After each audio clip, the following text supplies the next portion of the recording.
The 1,000 Sons were the most gifted legion the emperor ever made. A legion where virtually every Astartes carried psychic ability, where 5 cults organized the mastery of different warp disciplines, where a Primarch second only to the emperor himself stood at their head. The lore frames their destruction as hubris. Magnus the Red used forbidden sorcery, shattered the emperor's greatest project, doomed his sons. That reading is incomplete. The flesh change consuming the 15th Legion from within was present before Magnus arrived, before any bargain was struck, before any law was broken. The forbidden sorcery that served as the only cure followed directly from that pressure. The council that turned that cure into a crime came after. The warning Magnus sent in pure loyalty destroyed the emperor's greatest work. Every step reads in isolation like tragedy. Laid in sequence with Tzeentch's canonical behavior as the frame, they read as something else. A chain of engineered positions, each one closing off every exit except the next trapdoor. The 1,000 Sons didn't fall to chaos. They were delivered to it. One distinction needs to be established immediately, because everything that follows depends on it. The flesh change and the Rubric of Ahriman aren't the same event. The flesh change was a pre-heresy degenerative mutation, a gene seed instability specific to the 15th Legion, present before Magnus arrived, that turned 1,000 Sons warriors into mindless abominations. The Rubric of Ahriman was cast decades later, after the heresy, in the Eye of Terror, by Ahriman attempting to halt a second outbreak of that same curse, with consequences that would complete the Legion's binding to Tzeentch's service. 2 separate events on opposite sides of the heresy. The flesh change was the original problem. The rubric was the recursive trap. More on Ahriman's catastrophe when the board reaches that point. The 15th Legion's gene seed was produced on Luna during a brief resurgence of warp storms within the Sol system, a period of psychic turbulence that may have saturated the founding material with immaterium from the start. The initial cohort, termed student aspirants, were drawn specifically from the Achaemenid Empire, a Terran domain that had been under the Emperor's rule for nearly a century, selected for genetic stability and psychic potential together. Azek Ahriman was among them, alongside his twin brother Ormuzd. The Emperor selected these candidates personally. What emerged was unlike any other legion. Within 5 years of beginning the Great Crusade, the 1,000 Sons began spontaneously manifesting psychic abilities across the entire formation, not just in designated librarians, but throughout the rank and file. Games Workshop's official Warhammer community description of the Legion puts it plainly. The 15th Legion, despite being the smallest ever raised, no more than every other Space Marine combined. That is the scale of the prize in everything that followed. Magnus the Red, found on the distant world of Prospero, had already surpassed every psychic master on the planet before the Emperor arrived. The Lexicanum's entry on Magnus, drawing from primary Black Library canon material, describes him as a psyker without peer, save only for the Emperor himself. He had guided Prospero's scholar psyker population, studied every warp discipline available on the planet, and rebuilt the city of Tzeentch, its white marble pyramids and obelisks, its libraries and arcane archives, into a civilization centered entirely on the mastery of psychic knowledge. Magnus organized the 15th Legion around 5 psychic cults. The Corvidae specialized in precognition, probability reading, fate divination, seeing the shape of events before they arrived. They were the Legion's seers. The Pyrae were pyrokinetics, battle sorcerers who conjured and controlled fire in combat.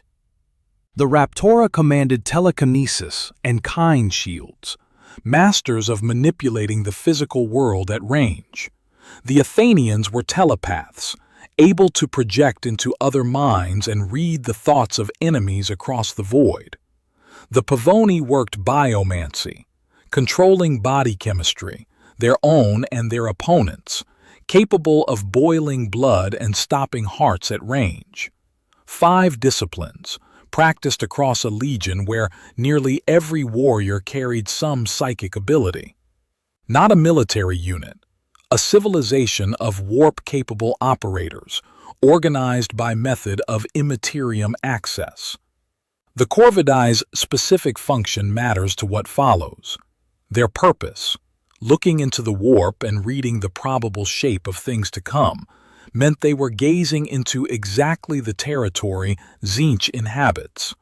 They spent decades peering into probability and saw nothing to indicate they were already pieces in a design. The Legion's own fate readers, the cult that existed specifically to find what was coming before it arrived, never detected the hand arranging the pieces.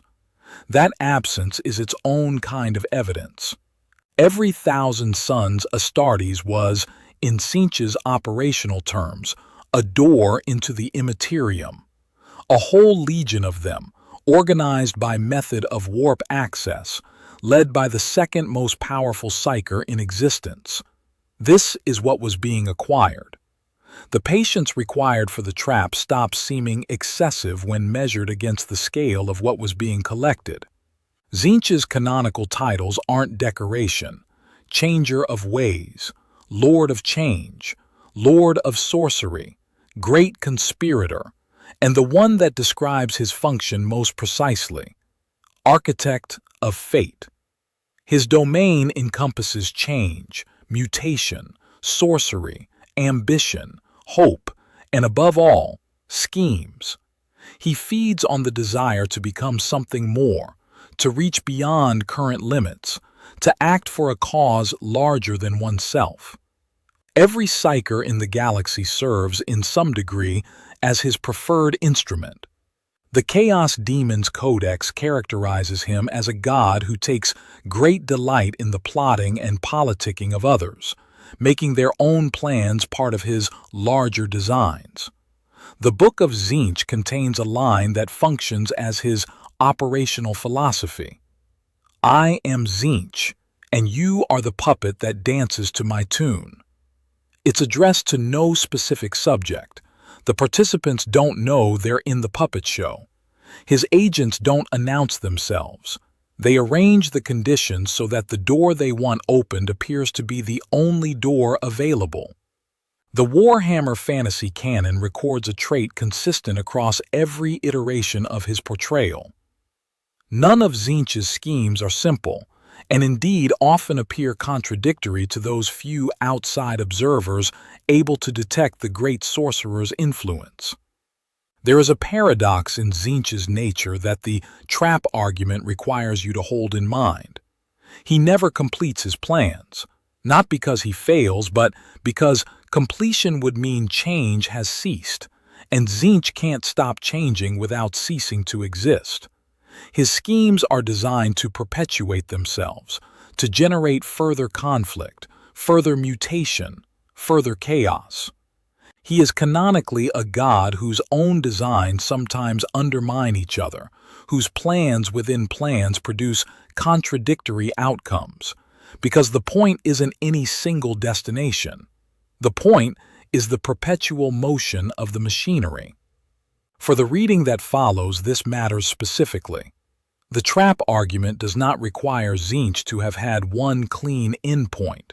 His nature doesn't work that way. What it requires is simpler, that he arranged the pressures, placed the only available solutions, and showed Magnus the only doors. Every participant believed they were responding to circumstances. That is the canonical signature of Tzeentchian design, not control, but architecture. The Flesh Change's first recorded outbreak occurred during the compliance of Byzant. That timing is the load-bearing fact of everything that follows. The mutation predates Magnus. It predates any bargain, any forbidden sorcery, any violation of imperial law. The 15th Legion was already dying before its Primarch arrived. Graham McNeil's 1,000 Suns provides the definitive account of the mechanism. The flesh change was a gene seed instability, something specific to the 15th Legion's lineage, produced during that warp storm period in the Sol system. Early symptoms were minor: extra growths, additional digits, subtle distortions. Then the progression accelerated. Armor joints split as the body beneath them changed shape. Limbs multiplied or elongated past human proportion. Faces twisted beyond recognition. The terminal stage eliminated everything that defined the warrior, a mindless abomination, functionally a chaos spawn, the soul unreachable beneath the mutation. The Warhammer 40K wiki records that most afflicted legionaries were placed in stasis chambers, in the hope that some future cure could be found, and that the number of active Astartes within the 15th Legion soon began to dwindle to dangerously low levels. By the time the Emperor brought the fleet to Prospero and a Primarch finally stood before his sons, approximately 1,000 active Astartes remained from a formation that should have numbered in the tens of thousands. The Emperor had reportedly considered disbanding the 15th entirely before Magnus was found. The flesh changes mechanism made it uniquely destructive. Other legions carried gene seed quirks. The Blood Angels carry the Red Thirst, the Space Wolves the Canis Helix, but none manifested as uncontrolled chaos spawn level mutation specific to their entire genetic line. The 15th situation was different because the psychic saturation across virtually every legionary created a feedback loop. Using their warp abilities appeared to accelerate the mutation's onset. Not using them left them unable to fight. The Legion was condemned by the very gifts they had been built to carry, before any choice had been made, before any pride had been exercised. Whether Tzeentch originated the flesh change or exploited an existing vulnerability isn't something primary sources confirm in explicit language. Early canon attributes the condition to gene seed instability. Later, Codex-era material describes it using language consistent with a Tzeentchian curse. The Lexicanum records that Magnus would eventually understand he had been Tzeentch's pawn, since the time it had helped him save his legion from the flesh change, and perhaps even long before that. Framing that implies involvement predating the cure rather than originating with it. What the evidence establishes clearly is functional. Whether Tzeentch placed the mutation or positioned himself as the only available cure for one that already existed, the 15th Legion was heading for extinction, and the only exit led through a door Tzeentch was already standing behind. Magnus searched everything available to him. Every data slab the Mechanicum biologist held on psyker mutation, every scroll in Tizca's libraries, every xenobiological treatise the Great Crusade had recovered. He consulted the Emperor directly. He found no conventional solution. The Lexicanum's account of events in 1,000 Suns describes the bargain Magnus eventually struck. He encountered a warp entity identified as Choronzon, the dweller in the abyss, the demon of dispersion, and agreed to terms that cost him his right eye. In exchange, the mutations went into remission. The Legion stabilized and could begin recruiting from Prospero. The flesh change had been halted, the cure worked, and it bound the 1,000 Suns more deeply to warp forces carrying Tzeentchian alignment. The entity Magnus bargained with is described in 1,000 Suns, in terms consistent with Tzeentchian power.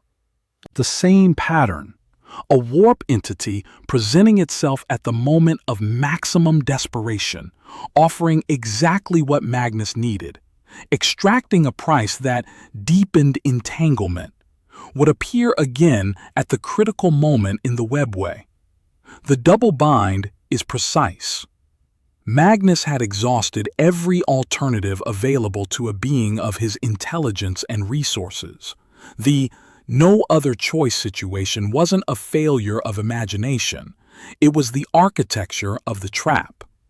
The cure, deepening the Legion's warp entanglement, wasn't a side effect. It was the transaction. The next move had already been placed by the time Magnus accepted the terms. That next move came at Nicaea. Around 004.M31, the Emperor convened the Council of Nicaea, a formal tribunal over the use of psychic powers and sorcery within the legiones Astartes. The Thousand Sons were the specific, named subject. Mortarion had called for their censure for years. Leman Russ had witnessed a flesh-change transformation during a joint action on the world of Shrike and was no longer willing to let the matter rest. Magnus argued with the full force of a Primarch's intellect and persuasion, insisting that no knowledge was in itself forbidden, that limiting his legion was limiting humanity's potential. His own position, preserved in the Lexicanum: "If I am guilty of anything, it's the simple pursuit of knowledge."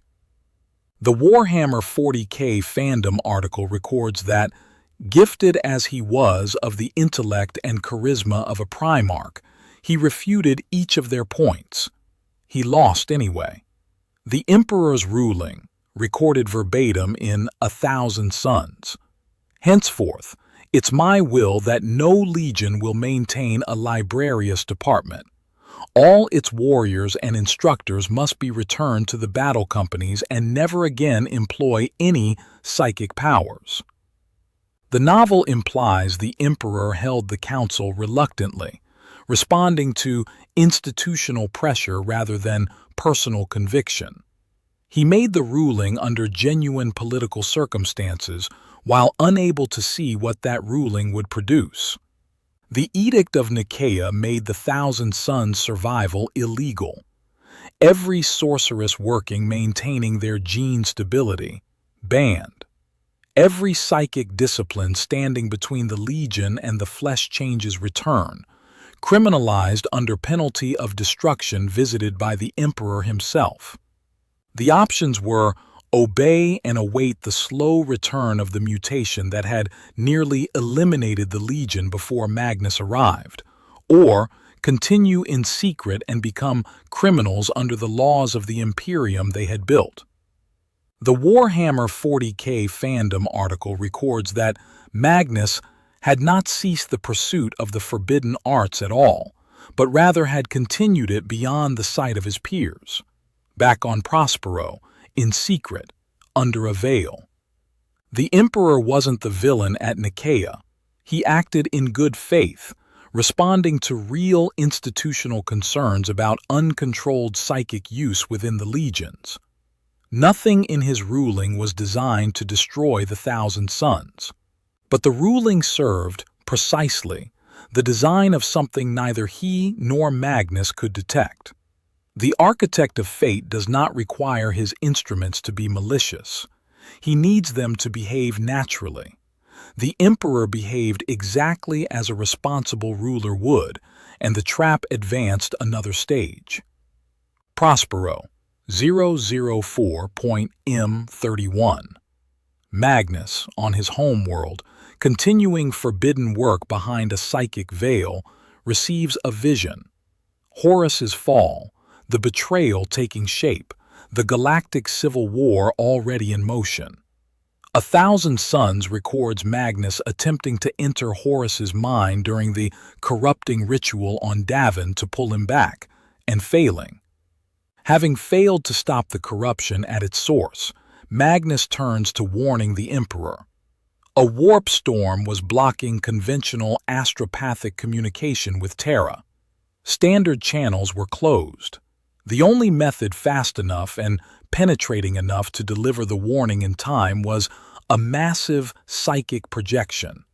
Magnus himself, thrown across the void directly to the Emperor's presence. This required sorcery. The one thing the Edict of Nicaea had made a capital offense. Multiple senior officers of the Legion argued against it. Magnus overrode them and proceeded anyway, because the alternative was watching Horus destroy the Imperium while Terra remained unwarned. The fandom wiki notes that the only sure way of warning the Emperor was to project his consciousness across the void, and that Magnus believed he had no choice. Crossing the warp toward Terra, Magnus encountered a corridor, a webway passageway running directly beneath the Imperial Palace. He didn't know what project that corridor served. An anonymous voice from within the warp offered him the power to breach the wards protecting it. Magnus, carrying the fate of the Imperium in his urgency, accepted without pausing to identify the source. He tore through the wards. His psychic form erupted into the Emperor's sanctum beneath the Golden Throne. He delivered the warning. The warning landed inside the ruins of the Emperor's greatest work. Aaron Dembski-Bowden's The Master of Mankind provides the definitive account of the Imperial Webway Project, a plan to connect all of human space through the ancient Eldar network, rendering warp travel unnecessary. No demonic exposure on every voyage. No dependency on navigators or astropathic communication. The Chaos God's primary avenue of influence over humanity, the unavoidable contact with the immaterium on every journey, eliminated at the structural level. The Emperor had been constructing it in secret beneath the Imperial Palace, occupying the Golden Throne periodically to stabilize the developing human section of the network.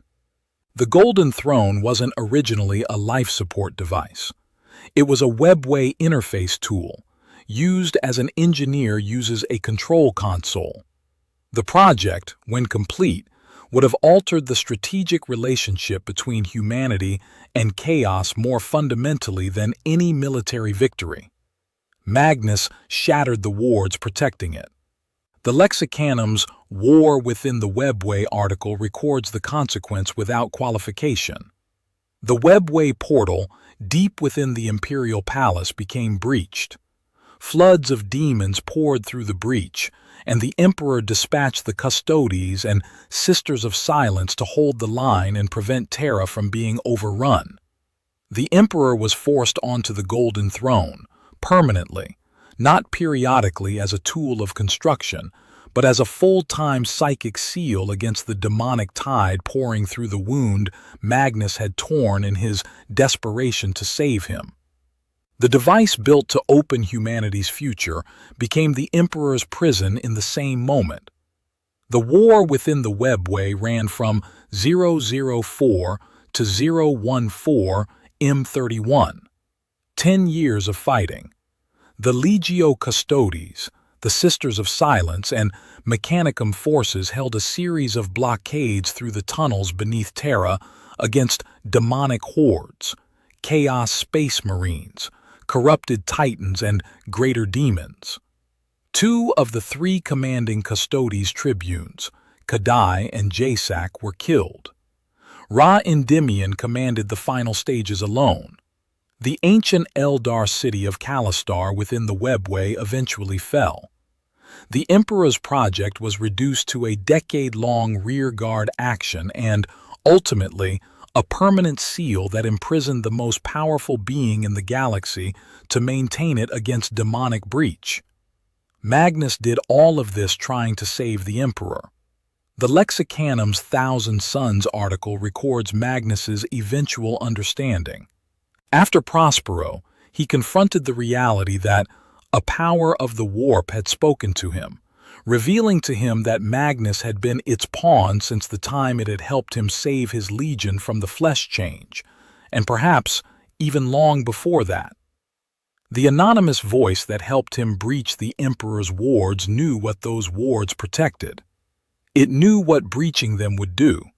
It had waited for precisely the moment when Magnus's loyalty, not his pride, not his ambition, but his genuine loyalty, would make him use it. That is the masterstroke of the trap. Not Magnus's greatest failure, his most loyal act.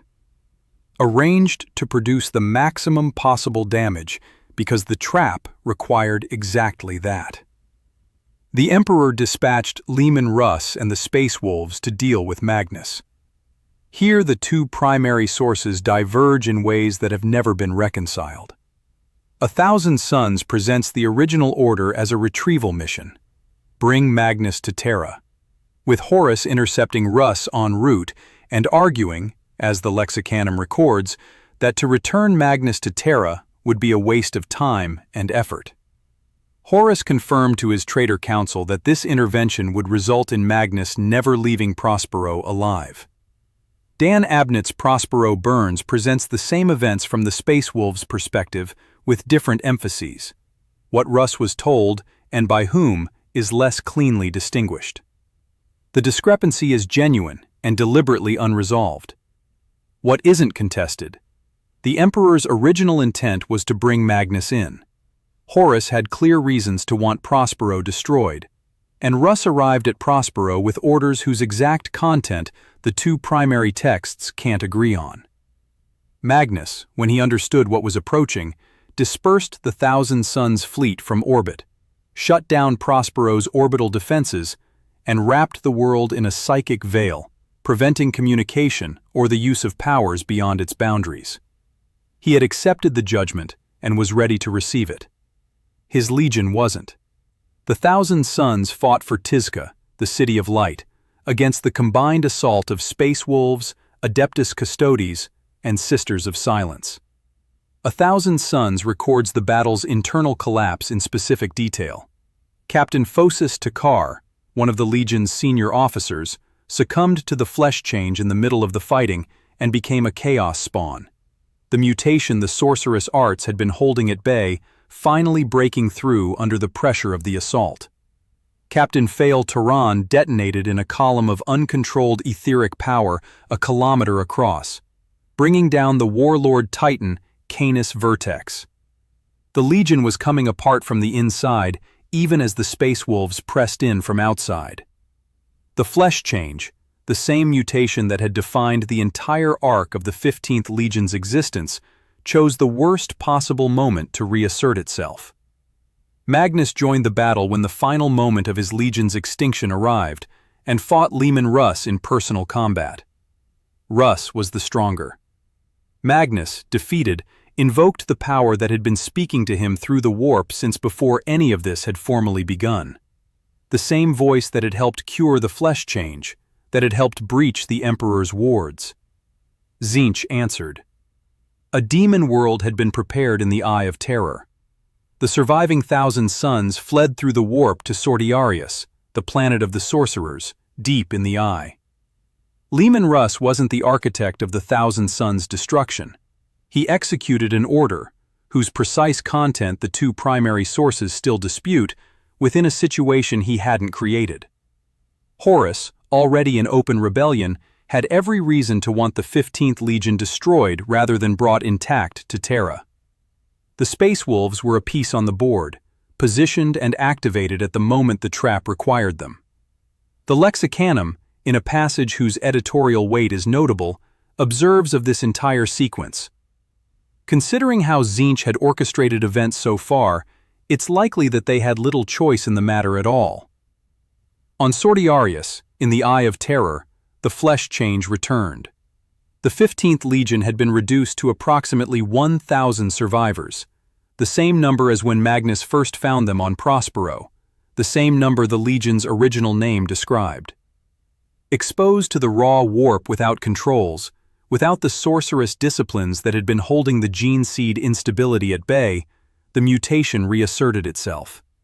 Ahriman, Ahriman, who had been among the original student aspirants from the Achaemenid Empire, who had risen to chief librarian and first captain of the Legion, assembled a cabal of the surviving sorcerers and designed a ritual to purge the mutations entirely.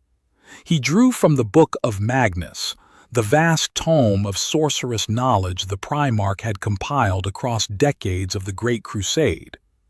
This is the Rubric of Ahriman, not the flesh change, and not an event from the heresy period.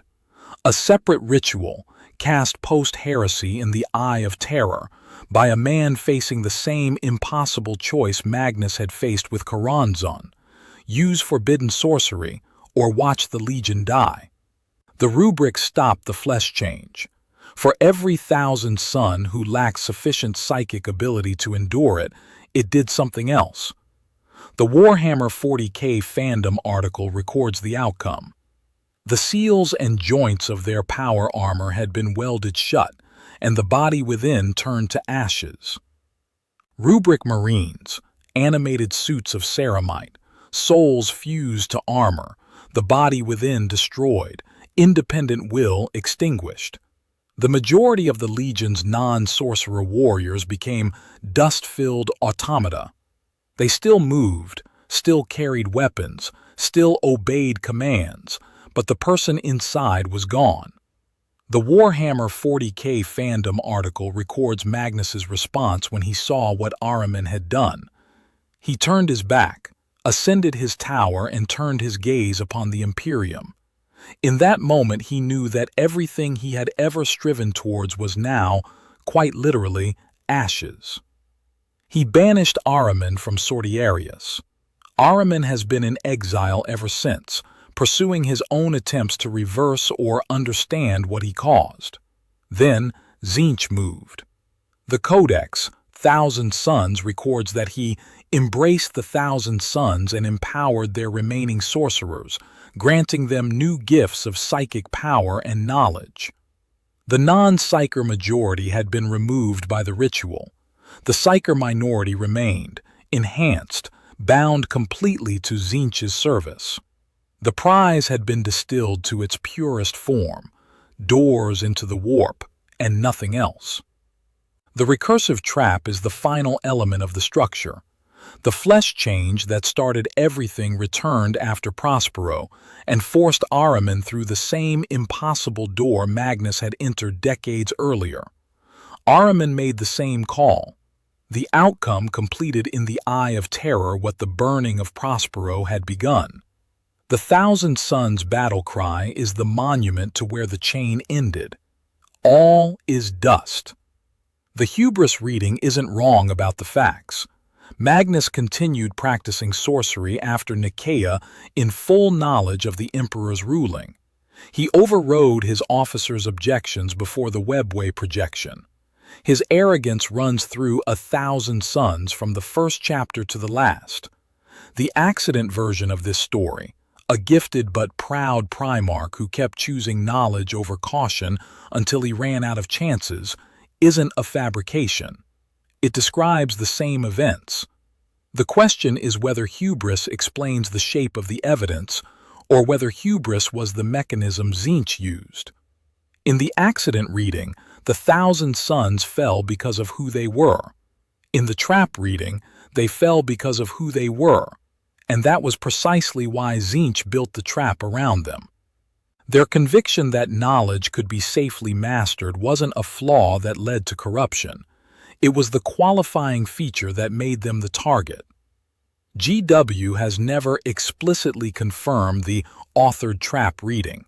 The events are canon across Graham McNeil's 1,000 Sons, Dan Abnett's Prospero Burns, Aaron Dembski-Bowden's The Master of Mankind, and the Lexicanum's War Within the Webway article.